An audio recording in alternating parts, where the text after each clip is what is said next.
क्या भारत दो नावों में सवारी करना चाह रहा है?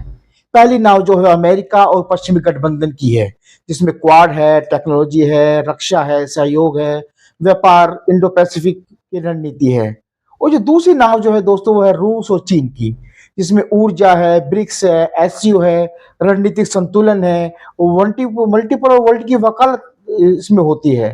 क्या भारत दोनों से रिश्ते मजबूत करना चाह रहा है, लेकिन दोनों की आपस में एक बहुत बड़ी तनातनी है। नमस्कार दोस्तों। चीन के विदेश मंत्री की भारत यात्रा ऐसे वक्त में हो रही है जब अमेरिका ने भारत पर सबसे ज्यादा टैरिफ जो है लगा दिए हैं। चीन के विदेश मंत्री वांग यी के इस दौरे में ऐसा लगता है कि भारत और चीन के रिश्ते पर जमी जो कई वर्षों से बर्फ जम रही है उसको थोड़ी पिघलाई जा रही है। भारत के विदेश मंत्री ने कहा है कि हमारे रिश्तों ने कठिन दौर देखा है।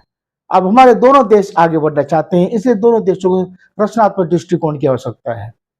जयशंकर ने कहा है कि हमें तीन म्यूचुअल सिद्धांतों से मार्गदर्शन लेना चाहिए।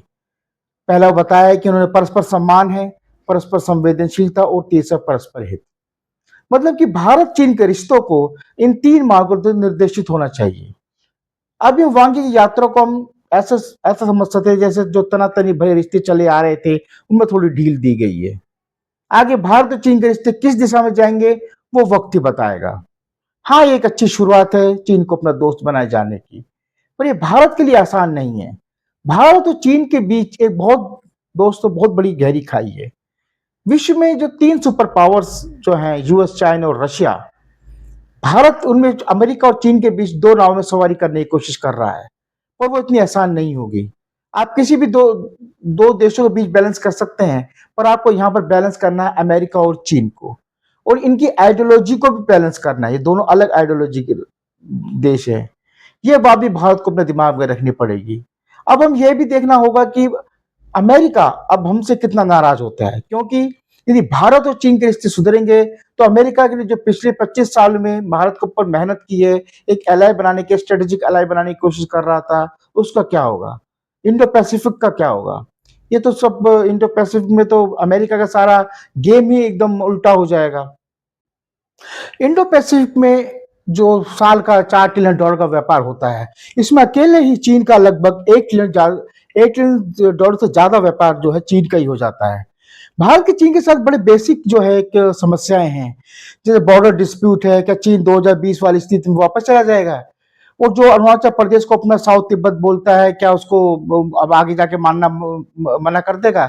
लद्दाख का इश्यू है और पीएके का इश्यू है, जिसे हम हमेशा अपना भारत का अंग मानते हैं, जहाँ से चीन का सिपेक जो है वो गुजर रहा है। ये सब बहुत सा ज्यादा एक बेसिक जो है इशू है वो चाइना के साथ भारत के हैं। चीन तो कभी मैकमोहन लैंड को भारत और चीन के बीच एक वैध सीमा मानता भी नहीं है। अब अमेरिकी नजरिए से बात करें तो अमेरिका भारत को बहुत महत्वपूर्ण सहयोगी मानता है, और उसने जो क्वाड है और इंडो पैसिफिक ग्रुप है वो भारत को सेंटर में रख के बनाया है। उस पर क्या इम्पैक्ट पड़ेगा, भारत का ये स्ट्रेटेजी सिर्फ क्या सक्सेस हो पाएगा या नहीं हो पाएगा, ये तो आने वाला वक्त ही दोस्तों हमें बता पाएगा। लेकिन एक और सवाल जो आता है कि यदि ट्रंप भारत पर ज्यादा टैरिफ नहीं लगाते तो ऐसा भारत शिफ्ट करता? ये भी एक सवाल है, शायद ना भी करता। हम सभी के दिमाग में यही एक सवाल जो है चल रहा है। हम जानते हैं कि जिस प्रकार से चीन ने पाकिस्तान की मदद सिंदूर ऑपरेशन के दौरान की, और चीन से दोस्ती करना, फिर भी हम चीन से दोस्ती करना चाह रहे हैं, ये भी एक बात है। अजीत डोभाल ने कहा है कि वार्ता में दोनों देशों के बयान में शांति, समानांतर जैसे शब्द इस्तेमाल हुए, पर क्या इससे बॉर्डर पर चीन के रवैये पर कोई तब्दीली आएगी? चीन से दोस्ती का मतलब है पाकिस्तान से भी दोस्ती। आगे आगे चलकर चीन एक नया सिक्योरिटी और इकोनॉमिक स्ट्रक्चर भी जो दोस्तों इस रीजन में बना सकता है। भारत, पाकिस्तान, चीन, अफगानिस्तान के साथ मिलकर वो ऐसा कुछ कुछ कर सकता है। जो विश्व की तीन सुपर पावर्स हैं उनमें से हम चीन को चुनेंगे तो वो भी ऐसा ना हो कि हमें जूनियर पार्टनर जो है वो आगे चल के बना ले। भारत रिश्ते चलाने के लिए अमेरिका भी यही करता था, अपनी कई बातें शर्तें मनवाता था। आखिर वो बड़े देश हैं, विश्व की शक्ति हैं, लेकिन अमेरिका और चीन अलग दो जोन है, वो दोनों बातें अलग हैं। अब भारत क्या करेगा वो आने वाले वक्त इन चीजों को बताएंगे। अब उसका असर भारत के सबसे करीब दोस्त यानी जापान पर क्या पड़ेगा? ऐसा भी हो सकता है कि जापान अपने भारत में अपने इन्वेस्टमेंट को थोड़ा कम कर दे, क्योंकि जापान उनका एलाई है और जापान के चीन के साथ ज़्यादा अच्छे रिश्ते नहीं हैं। भारत अमेरिका के साथ काफ़ी गहरे रिश्ते रखता है और चीन के साथ एक नई दोस्ती है।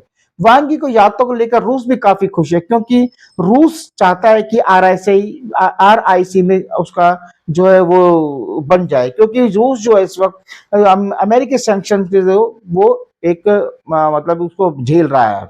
अब भारत को यह है कि वो बैलेंस कैसे कर पाता है, ये एक बात होगी।